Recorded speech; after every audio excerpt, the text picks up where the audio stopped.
বিসমিল্লাহির রহমানির রহিম। প্রিয় শিক্ষার্থী বন্ধু, অনলাইন ক্লাসে সবাইকে স্বাগতম। আজকে আমার তৃতীয় অধ্যায়ের রিভিউ ক্লাস চলবে, কারণ ইতিমধ্যে আমার সিলেবাসটা শেষ হয়ে গেছে। বরাবর মতো আমার subject computer peripherals, subject code 66645। এটা শুধুমাত্র চতুর্থ পর্ব কম্পিউটার টেকনোলজি সাবজেক্ট। আজকের ক্লাস উপস্থাপনে আছি আমি Mohammad Ruhul Amin, junior instructor computer, Rangpur polytechnic institute, Rangpur. আজকে এই ক্লাসে আমরা যে বিষয়গুলো জানতে পাবো তা নিম্নে দেখানোর চেষ্টা করছি। মাউস কি, টেকনোলজি ইন্টারফেসের ভিত্তি করে প্রকারভেদ, অপ্টো মেকানিক্যাল মাউসের বিভিন্ন অংশের নাম ও কার্যাবলী, অপটিক্যাল মাউসের বিভিন্ন অংশের নাম ও কার্যাবলী, ওয়্যারলেস মাউসের বিভিন্ন অংশের নাম ও কার্যাবলী। ইতিমধ্যে তোমরা জেনে গেছো এই বিষয়গুলো, তারপরে জাস্ট রিভিউ করা বা আবার নতুন করে দেখানো বা আলোচনা করা ইত্যাদি। মাউস মাউস একটি ইনপুট পেরিফেরালস যা ব্যবহার করে কম্পিউটারে বিভিন্ন প্রকার ইনস্ট্রাকশন দেওয়ার কাজে আমরা ব্যবহার করে থাকি। এই ইনস্ট্রাকশন দেওয়ার জন্য এটা এখানে 2 থেকে 3টে বাটন ব্যবহার করা হয়ে থাকে। এটি মূলত এক্স এক্সিস বরাবর পজিশনিং ডিভাইস যা কার্সরকে বিভিন্ন স্ক্রিনে বিভিন্ন পজিশনে মুভ করা ও নির্দেশ দেওয়ার কাজে ব্যবহার করা হয়ে থাকে। টেকনোলজির উপর ভিত্তি করে মাউসকে 3 ভাগে ভাগ করা যায়। মেকানিক্যাল টেকনোলজি, অ্যাকচুয়াল টেকনোলজিটা হচ্ছে যে আমরা এই যে মাউস পয়েন্টারটা মুভ করাবো, এই মুভ করানোর জন্য যে টেকনোলজি। তাছাড়া অন্যান্য ইনস্ট্রাকশন দেওয়া বা ডাটা আদান প্রদান করা সেটা আলাদা। শুধুমাত্র এই মাউস পয়েন্টার যে মুভ করাবো, মুভ করানোর জন্য আমরা মূলত 3 ধরনের টেকনোলজি ব্যবহার করে থাকি: mechanical technology, opto mechanical technology এবং অপটিক্যাল টেকনোলজি। মেকানিক্যাল টেকনোলজিতে এই মাউস পয়েন্টারটাকে মুভ করার জন্য সম্পূর্ণটাই শুধুমাত্র মেকানিক্যাল পার্টই ব্যবহার করা হয়ে থাকে। আমি এর সম্বন্ধে পরবর্তী স্লাইডে আলোচনা করছি। আর অপ্টো মেকানিক্যাল, এখানে মাউস পয়েন্টার মুভ করার জন্য মেকানিক্যাল এবং অপটিক্যাল দুইটার সমন্বয়, দুই টেকনোলজির সমন্বয়ে আমরা মাউস পয়েন্টারটা মুভ করাই।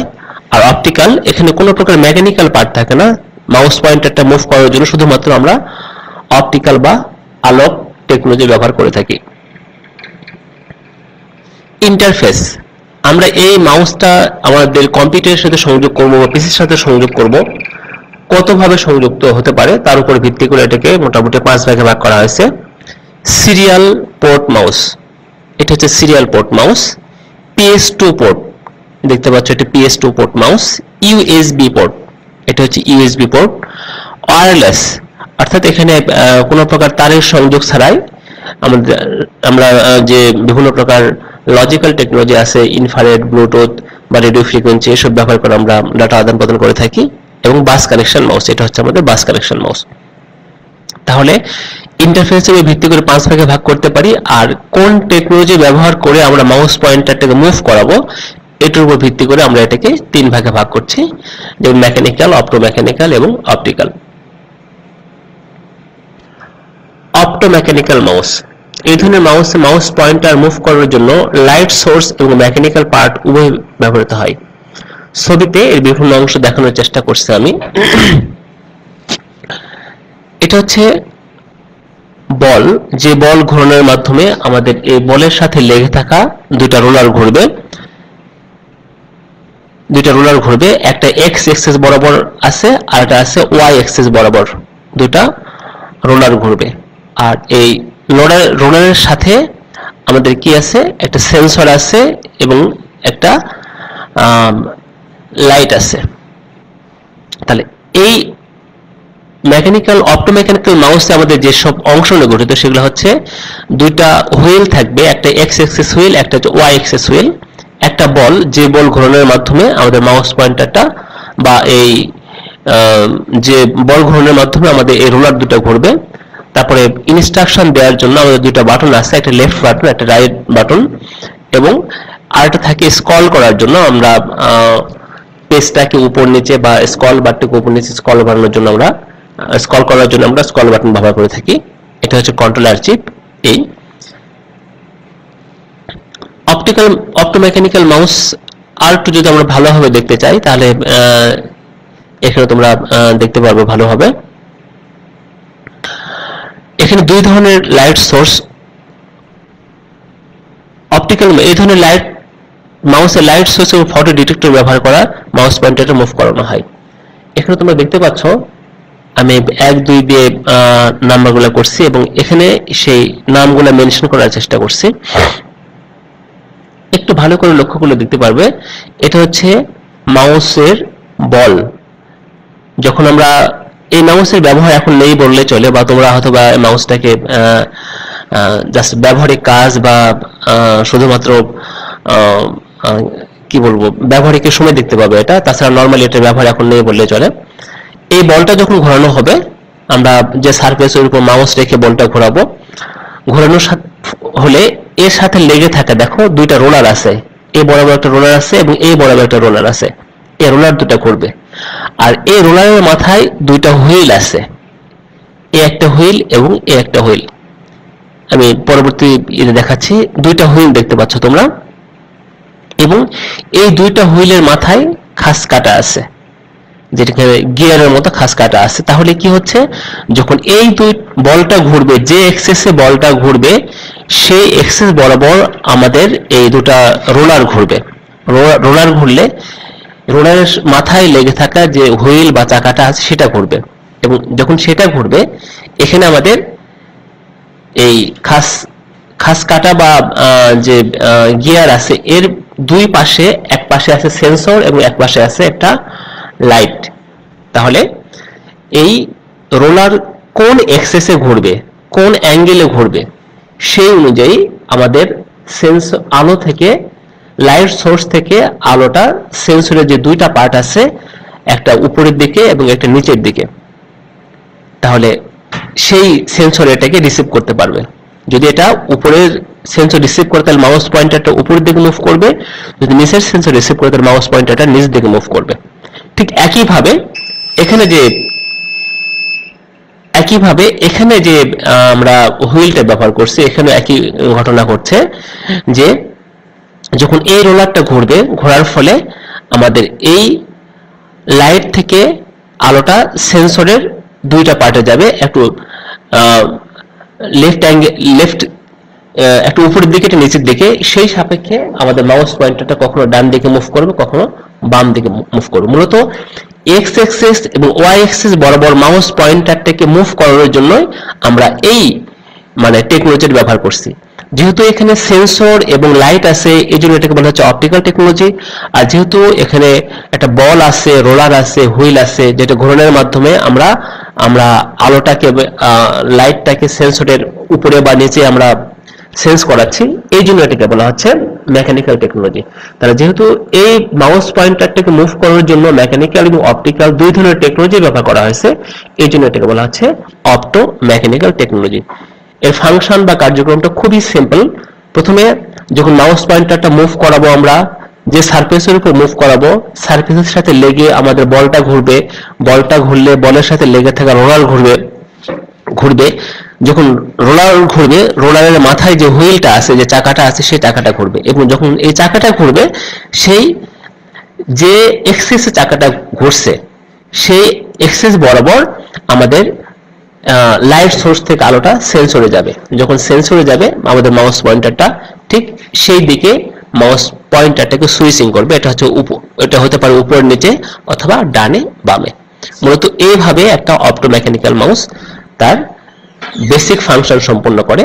আর এই তারপরে কন্ট্রোলার আইসি আছে, যার মাধ্যমে আমাদের সিগন্যালটাকে প্রয়োজনীয় প্রসেসিং করে আমাদের পিসিতে পাঠানো হয় বা সিপিইউতে পাঠানো হয়। এখন আমরা দেখব অপটিক্যাল মাউস। এখানে মাউস পয়েন্টারটাকে মুভ করানোর জন্য আমরা কোনো ধরনের মেকানিক্যাল পার্ট ব্যবহার করি না, যা ব্যবহার করা হয় পুরাটাই অপটিক্যাল। এই ধরনের মাউস লাইট সোর্স এবং ফটো ডিটেক্টর ব্যবহার করে মাউস পয়েন্টারটাকে মুভ করানো হয়। এখানে আমরা যে একটা অপটো মেকানিক্যাল মাউসের যে সকল উপাদান রয়েছে সেগুলো আলোচনা করে দেখানোর চেষ্টা করছি। লাইট সোর্স, এটা হতে পারে একটা সিম্পল এলইডি, আমরা যে এলইডি গুলো ব্যবহার করে থাকি, লাইট ইমিটিং ডায়োড গুলো ব্যবহার করে থাকি। লাইট পাইপ এটা হচ্ছে যার মাধ্যমে এলইডি থেকে প্রাপ্ত আলোটা আমাদের যে সারফেসের উপর মাউসটা মুভ করাবো সেখানে গিয়ে প্রবেশ করবে। এখানে মূলত লাইট পাইপ হিসেবে আমরা একটা প্রিজম আকৃতির লেন্স ব্যবহার করছি, যেখানে যে আলোটা কি করবে, এলইডি থেকে বা লাইট সোর্স থেকে আলোটা প্রাপ্ত আলোটাকে আমি যে সারফেসের উপরে মাউসটা মুভ করাচ্ছি সেই সারফেসের উপরে যাবে এবং সেখান থেকে এটা প্রতিফলিত হয়ে আবার আমাদের সিমস ডিটেক্টরে চলে যাবে। লেন্স, লাইট পাইপের মধ্য থেকে যে আলোটা আমাদের যে সারফেসের উপরে মাউস পয়েন্টারটা মুভ করছি সেখানে যাওয়ার পরে এই আলোটা আমাদের চারদিকে ছড়ায় যায়। এখান থেকে এই আলোটাকে একটা রেতে পরিণত করার জন্য আমাদের যে সিমস ক্যামেরা আছে সেই বরাবর নেয়ার জন্য আমরা এখানে একটা উত্তল লেন্স ব্যবহার করে থাকি। উত্তল লেন্সের যে লেন্সটা ব্যবহার করছি, লেন্সের মূল কাজ হচ্ছে যে যে সারফেসের উপরে আমরা মাউস পয়েন্টারটা মুভ করাচ্ছি সেই সারফেস থেকে সে প্রাপ্ত আলোটাকে সে একটা রেতে পরিণত করে আমাদের সিমস ডিটেক্টরে পাঠিয়ে দেবে। সিমস ডিটেক্টরের মোট তিনটা অংশ থাকে, IAS image acquisition system, DSP digital signal processing এবং এসপিআই সিরিয়াল প্যারিফেরাল ইন্টারফেস, এরপর আছে মাউস প্রসেসর। তাহলে এখানে একটু দেখার চেষ্টা করি আমরা এলইডি লাইট ইমিটিং ডায়োড, এখানে যে ব্যবহার করছি আমরা মিরর, এটা অ্যাকচুয়াল প্রিজম আকৃতির একটা লেন্স। সিমস ক্যামেরা, লেন্স থেকে প্রাপ্ত আলোটা আমাদের যে সারফেসের উপরে আমরা মাউসটাকে মুভ করাবো সেখান থেকে প্রতিফলিত হয়ে আমরা কোথায় আসবে, এই সিমস ক্যামেরায় চলে আসবে। আর সিমস ক্যামেরার আসার আগে এটাকে রেতে পরিণত করার জন্য এখানে আমরা লেন্স ব্যবহার করছি। তারপরে মাউসের দুইটা বাটন থাকে, একটা লেফট বাটন একটা রাইট বাটন, এবং সাধারণত দুইটা বাটনের একটা বাটন কমান্ড দেওয়ার কাজে ব্যবহার করে থাকে, একটা বাটন অপশনের কাজে ব্যবহার করা হয়ে থাকে। আর ডিএসপি ডিজিটাল সিগন্যাল প্রসেসর এর কার্যক্রম আমরা পরবর্তী স্লাইডে আলোচনা করার চেষ্টা করছি। আর একটা হচ্ছে স্ক্রল বাটন, যেটার মাধ্যমে আমরা স্ক্রল বারটাকে উপর নিচে মুভ করা কাজে ব্যবহার করে থাকি। এই হচ্ছে মূলত একটা অপটিক্যাল মাউসের বিভিন্ন অংশের নাম। আচ্ছা, এখানে বর্ণনা দেওয়া আছে, এখানে লাইট সোর্সের এলইডি ব্যবহার করা হয়ে থাকে যেটা আমি ইতিমধ্যে আলোচনা করছি। লাইট পাইপ, প্রিজমকে লাইট পাইপ হিসেবে ব্যবহার করা হয় যার মধ্য দিয়ে এলইডি থেকে আলোটা সারফেসে প্রবাহিত হয় এবং সারফেস থেকে আলোকিত করে। লেন্স, সারফেসের উপর যে আলো পড়ে সেখান থেকে প্রতিফলিত হয়ে প্রতিফলিত আলোর প্রতিবিম্ব সিমস লেন্সে পাঠানোর জন্য এটা ব্যবহার করা। অর্থাৎ যে সারফেসের উপর আমরা মাউস পয়েন্টারটা মুভ করাচ্ছি বা যে সারফেসের উপর আলোটা পড়ছে সেখান থেকে আলোটা প্রতিফলিত করে আবার সিমস এর কাছে পাঠানোর জন্য আমাদের লেন্স ব্যবহার করা হয়। এখানে দেখানোর চেষ্টা করছি আমি, এটা হচ্ছে ক্লক, এক্সটার্নাল ক্লক, কন্ট্রোলার আইসি, এলইডি, মিরর যেটা প্রিজম আকৃতির লেন্স, ক্যামেরা আইসি যে আলোটা সেন্স করবে, ইউএসবি কানেক্টর, আর হচ্ছে বাটন। এখন আমরা দেখি সিমস সেন্সর তিনটা অংশ নিয়ে গঠিত, যেটা আমরা এর আগেই জেনে নিলাম। ছোট্ট একটি ক্যামেরা, ইমেজ অ্যাকুয়েশন সিস্টেম, যে ইমেজকে অ্যাকুয়েট করার জন্য এটা ব্যবহার করা হয় থাকে। এটি ছোট্ট একটি ক্যামেরা যা প্রতি সেকেন্ডে 1500টি ফ্রেম ধারণ করে। তোমাদের একটু বলে নেই, আমরা নর্মাল ক্যামেরায় আমাদের স্মার্টফোন বলি বা আমাদের ল্যাপটপ বলি বা আমাদের ভিডিও ক্যামেরা বলি, এই ক্যামেরা প্রতি সেকেন্ডে 25 থেকে 30টি ফ্রেম ক্যাপচার করে থাকে। ফ্রেম কি জিনিস যদি তোমরা আমার সব ক্লাস করে থাকো তাহলে জেনে এই বিষয়ে তোমাদের পরিষ্কার ধারণা আছে। অর্থাৎ আমরা যখন ভিডিও করি, ভিডিওটা আসলে ধারাবাহিকভাবে ধারণকৃত কিছু স্টিল পিকচারের সমষ্টি।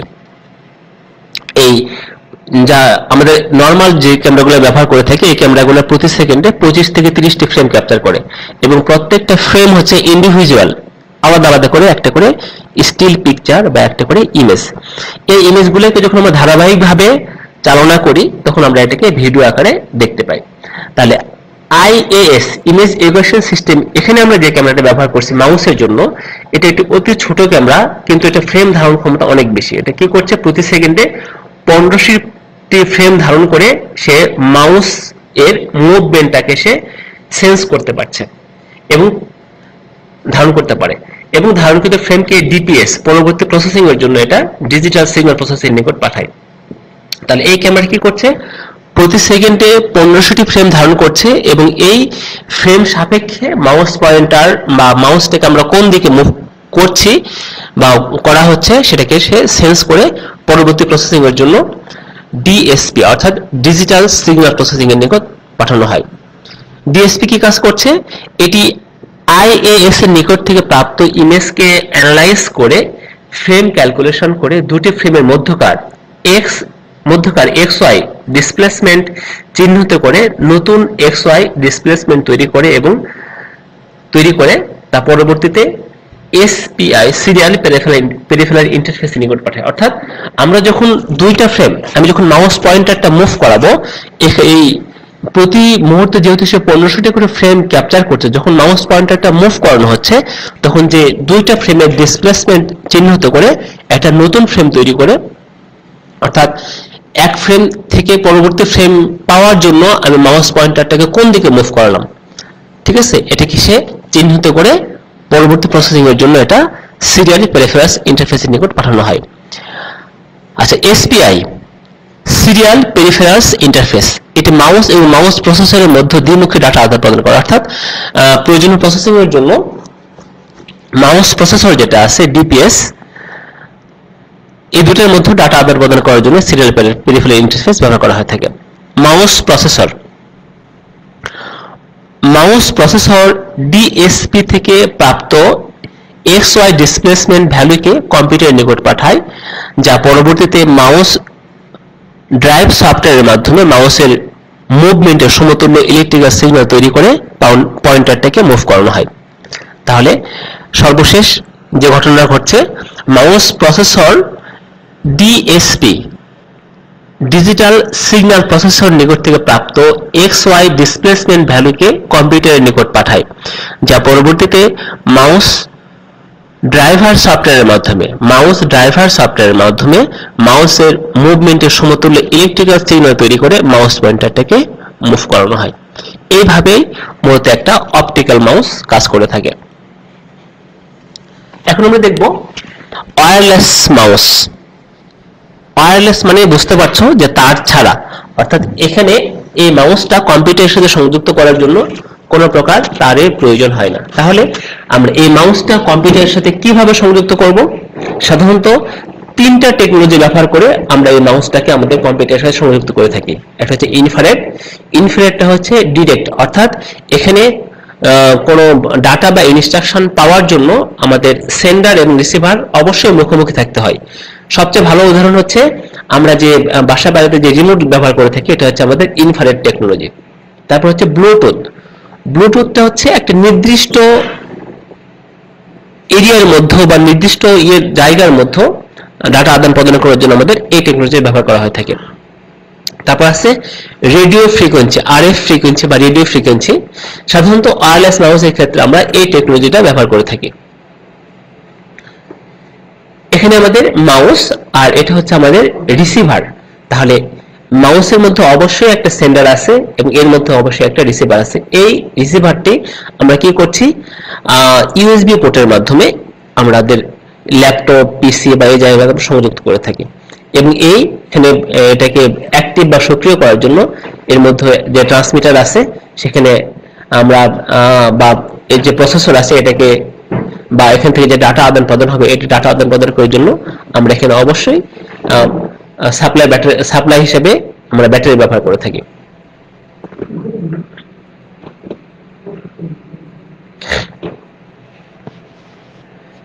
একটা RF technology, radio frequency technology ব্যবহার করে একটা ওয়্যারলেস মাউস কিভাবে কাজ করে আমি এখানে একটা ব্লক ডায়াগ্রামের মাধ্যমে দেখানোর চেষ্টা করছি। এখানে আরএফ টেকনোলজি ব্যবহার করে কম্পিউটারের সাথে সংযুক্ত হয়, ফলে এখানে কোনো তারের প্রয়োজন হয় না। তাহলে এই আরএফ টেকনোলজির মধ্যে বা রেডিও ফ্রিকোয়েন্সি টেকনোলজির মধ্যে আমাদের কি কি অংশ আছে দেখি আমরা। RF transmitter, RF receiver, motion sensor, micro controller, amplifier, battery এবং দুইটি push button switch. Micro controller হিসেবে ব্যবহার করছি আমরা 9S12C32। Input from button, optical sensor, power supply হিসেবে আমরা এখানে অবশ্যই AAA সাইজের দুটো ব্যবহার করে থাকি, যেখানে আমাদের 1.2 ভোল্ট বা 1.5 ভোল্টের প্রয়োজন হয়। রিসিভার আমাদের কোনো সাপ্লাইয়ের প্রয়োজন হয় না, কি জন্য সেই ইউএসবি থেকেই সাপ্লাইটা নিয়ে নেয়। এখানে ইউএসবি অ্যাডাপ্টার, কম্পিউটার, রিসিভার এবং মাইক্রো কন্ট্রোলার, দুটোতে আমরা মাইক্রো কন্ট্রোলার ব্যবহার করছি। আরএফ ট্রান্সমিটার, এটি মাউসের অভ্যন্তরে থাকে যা অপটিক্যাল মোশন সেন্সর কর্তৃক শনাক্তকৃত মাউসের মুভমেন্ট এবং পুশ বাটন তৈরিকৃত এনকোডেড সিগন্যালকে রেডিও ওয়েভের মাধ্যমে আরএফ রিসিভারে পাঠায়। আরেকবার দেখার চেষ্টা করি আমরা, এটি মাউসের অভ্যন্তরে থাকে। আরএফ ট্রান্সমিটারটা অবশ্যই যেহেতু এটা ডাটা সেন্ড করবে, এটা মাউসের মধ্যেই থাকে এবং এই ট্রান্সমিটিং এর কাজ করার জন্য এর মধ্যে আমরা প্রয়োজনীয় সাপ্লাই, পাওয়ার সাপ্লাইয়ের জন্য আমরা ট্রিপল এ সাইজের ব্যাটারি, দুটি ব্যাটারি ব্যবহার করে থাকি, যা 1.2 ভোল্ট বা 1.5 ভোল্ট সাপ্লাই দিয়ে থাকে, যা অপটিক্যাল মোশন সেন্সর কর্তৃক শনাক্তকৃত মাউসের মুভমেন্ট এবং পুশ বাটন কর্তৃক তৈরিকৃত এনকোডেড সিগন্যালকে রেডিও ওয়েভের মাধ্যমে আরএফ রিসিভারের নিকট পাঠায়। আরএফ রিসিভার, এটি আরএফ ট্রান্সমিটার কর্তৃক প্রাপ্ত সিগন্যাল গ্রহণ করে এবং পরবর্তী প্রসেসের জন্য কম্পিউটারে পাঠায়। মোশন সেন্সর, মোশন মানে আমরা জানি গতি, অর্থাৎ মাউসের পয়েন্টারটাকে আমরা সেন্স করার জন্য, আমি যে মাউসটাকে মুভ করাচ্ছি সেন্স করার জন্য মূলত এই সেন্সরটা ব্যবহার করা হয়। এটি মাউসের মুভমেন্ট এবং পুশ বাটনের মাধ্যমে তৈরিকৃত সিগন্যাল শনাক্ত করতে পারে। এটি প্রতি সেকেন্ডে প্রায় কয়েক হাজার মুভমেন্ট শনাক্ত করতে পারে, যেটা আমরা একটু আগে দেখে আসলাম অপটিক্যাল মাউসের ক্ষেত্রে। মাইক্রো কন্ট্রোলার, মাউসের ট্রান্সমিটার এবং রিসিভার উভয়ের সাথে দুইটা আলাদা মাইক্রো কন্ট্রোলার থাকে। আমরা একটু যদি আগের স্লাইডে যাই, আমি দুটো মাইক্রো কন্ট্রোলার দেখানোর চেষ্টা করছি। এই একটা মাইক্রো কন্ট্রোলার, এই একটা মাইক্রো কন্ট্রোলার।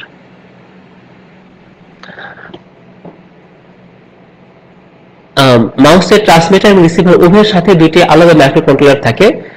ট্রান্সমিটারে যুক্ত micro controller optical motion sensor কর্তৃক শনাক্তকৃত সিগন্যালকে এনকোড করে এবং রিসিভার এ সংযুক্ত মাইক্রো কন্ট্রোলার এনকোডেড সিগন্যালকে ডিকোড করে সমতুল্য ইলেকট্রিক্যাল সিগন্যাল রূপান্তর করে। এছাড়া এটি মোশন সেন্সরে পাওয়ার সাপ্লাইয়ের কাজও করে থাকে। ওয়্যারলেস মাউসের উপাদান সমূহ, এছাড়া আরো যে সকল উপাদান এখানে আছে, অ্যাম্পলিফায়ার, ব্যাটারি এবং two push button switch. Transmitter থেকে সিগন্যালটাকে রিসিভারে পাঠানোর জন্য এটাকে অবশ্যই অ্যাম্পলিফাই করতে হবে, কারণ আমাদের মোশন সেন্সর যে ক্ষুদ্র মানের সিগন্যাল তৈরি করে, এই সিগন্যালটা মানে ট্রান্সমিটার থেকে রিসিভারে পাঠালে এর মানটা খুবই অল্প মানের হয়ে থাকে। এই জন্য এটাকে অ্যাম্পলিফাই করার জন্য মূলত এই অ্যাম্পলিফায়ারটা ব্যবহার করা থাকে। মাইক্রো কন্ট্রোলার কর্তৃক এনকোডকৃত সিগন্যাল রিসিভারে পাঠানোর পূর্বে তা অ্যাম্পলিফাই করার জন্য এই অ্যাম্পলিফায়ার ব্যবহার করা হয়ে থাকে। ব্যাটারি, ওয়্যারলেস মাউসের ক্ষেত্রে পাওয়ার সরবরাহের জন্য, যেটা একটু আগেই বললাম, এই ওয়্যারলেস মাউসের ক্ষেত্রে, কারণ আমি যে মাউসটা ব্যবহার করছি এর সাথে কোনো তারের সংযোগ নেই, যেহেতু তারের সংযোগ নেই সুতরাং এখানে পাওয়ার সাপ্লাই আসার কোনো সংযোগ নেই। যেহেতু এখানে পাওয়ার সাপ্লাই পাওয়ার কোনো সংযোগ নেই, এই জন্য এখানে ইন্টারনাল পাওয়ার সাপ্লাইয়ের জন্য আমাদের ট্রিপল এ সাইজের দুটি ব্যাটারি ব্যবহার করা হয়ে থাকে, যা 1.2 থেকে 1.5 ভোল্ট পাওয়ার সরবরাহ করে থাকে। টু পুশ বাটন সুইচ, অন্যান্য মাউসের মতো এখানে দুইটি পুশ বাটন সুইচ এবং একটি স্ক্রল বার থাকে। শুধু পুশ বাটন না, আমরা জানি যে বিভিন্ন কোম্পানি তাদের জিনিসপত্র মার্কেটিং করার জন্য বা তাদের জিনিসপত্র চাহিদা বাড়ানোর জন্য এখানে মিনিমাম দুইটা তো থাকবে, একটা লেফট রাইট, একটা কমান্ড, একটা হচ্ছে অপশন। এছাড়াও আমাদের আরো কিছু বাটন থাকে, যেমন স্ক্রল বার, টয়েস এক্স ডবল ক্লিকের জন্য একটা সুইচ, আমাদের ব্যাকওয়ার্ড, ফরওয়ার্ড ইত্যাদির জন্য আমাদের আরো বিভিন্ন কোম্পানি তাদের মাউসে এই বাটনগুলো যুক্ত করে থাকে। তবে একটা স্ট্যান্ডার্ড মাউসে সাধারণত দুইটি সুইচ থাকে, একটা হচ্ছে কমান্ড আর একটা হচ্ছে অপশন। এখন আমরা ক্লাসের শেষের দিকে চলে আসছে। ওয়্যারলেস মাউস এখানে আরএফ টেকনোলজি ব্যবহার করে যুক্ত করা হয়ে থাকে। বৈশিষ্ট্য তোমরা দেখে নেবা, সহজে স্থানান্তরযোগ্য, কম্পিউটার সংযোগ করা সহজ, 2 থেকে 3 মিটার দূরত্বে কমিউনিকেট করা যায়, উচ্চ গতি সম্পন্ন, 1 MBPS ডাটা ট্রান্সফার করতে পারে ইত্যাদি। তো প্রিয় শিক্ষার্থী, আজকে এই ছিল রিভিউ ক্লাসে। আমরা আজকে এই ক্লাসে মোটামুটি মাউস সম্বন্ধে জানার চেষ্টা করলাম। পরবর্তী ক্লাসে আমি ইনশাআল্লাহ এই অধ্যায় কিবোর্ড বা কি সুইচগুলো নিয়ে আলোচনা করার চেষ্টা করব। সবাইকে ধন্যবাদ এবং সবার সুস্বাস্থ্য কামনা করে আজকের ক্লাস আমি এখানে শেষ করছি। আর তোমরা জানো ক্লাসটা কোথায় দেখতে পাওয়া যাবে, দক্ষতা বাতায়ন অথবা www.skill.gov.bd ইত্যাদি। তো সবাইকে ধন্যবাদ জানিয়ে আজকের ক্লাস আমি এখানে শেষ করছি।